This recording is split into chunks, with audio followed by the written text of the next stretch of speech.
Ги повикувам лидерите на најголемите политички партии да седнеме и да разговараме.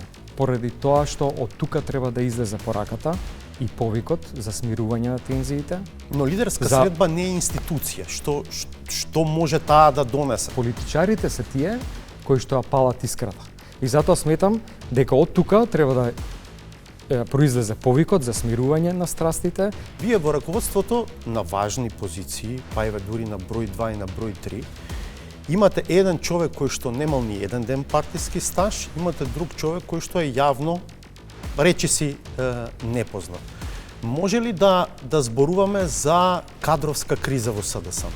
Не, напротив, туку ширење на платформата со вклучување на луѓе кои што вредат. Речиси да нема нов лидер на партија што успеал без да расчисти со претходникот. Вие, ако судиме по снимката која што се појави од забавата во Дубај, се уште одржувате тесна, блиска релација со ЗАЕ. Не сметам дека треба да расчистуваме со нашите претходници.